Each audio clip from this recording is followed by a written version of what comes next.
Good morning, Eagles. Do you teach vocabulary? I bet you do.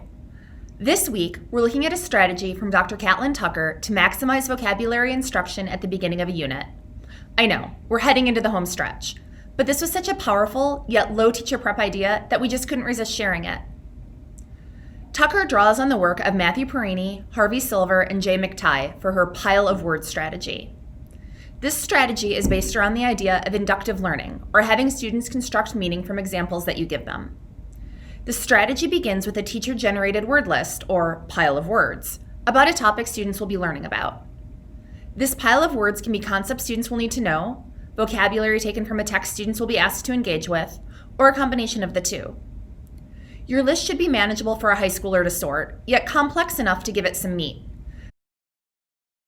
Tucker suggests 15 to 20 words for 10th graders, for example.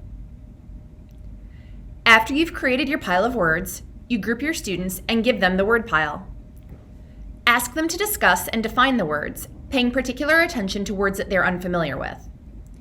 This also might be a good place to give them a note-taking tool so they can include these definitions in their notes to refer back to throughout the unit. The first time you do this activity, it's also a good idea to model how to find a definition for a new word, or how to create a definition for a word they are familiar with. Once students have defined the words, they then look for shared characteristics of the words and group them based on those characteristics. The key to this is to allow the students to create their own categories so that they're making their own connections with the words.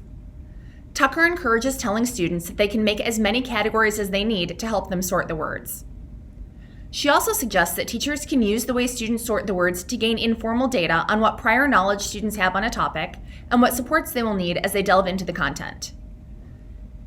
This would be a great opportunity to use a Jamboard, which would allow remote students to participate fully, and it also ensures that in-person students don't lose their papers. After students have sorted the new vocabulary words, you can have them make predictions about what they will be learning.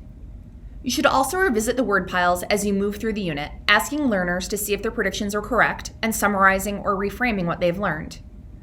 McTighe and Silver also suggest using the strategy for things other than words, such as works of art or tools.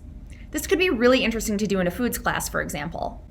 Tucker feels strongly about the pile of words strategy because it challenges students to engage in conversations, work collaboratively, and think critically about vocabulary. And in typical Catlin Tucker fashion, she has provided a template for your students to use as they sort through their word piles. See her email for the link for this. Do you have any engaging ideas for introducing vocabulary? Or would you like help putting together a word pile? We'd love to hear from you either way. Drop by C235A and let us know how we can help. Until next time, Eagles, we'll see you in the tea room.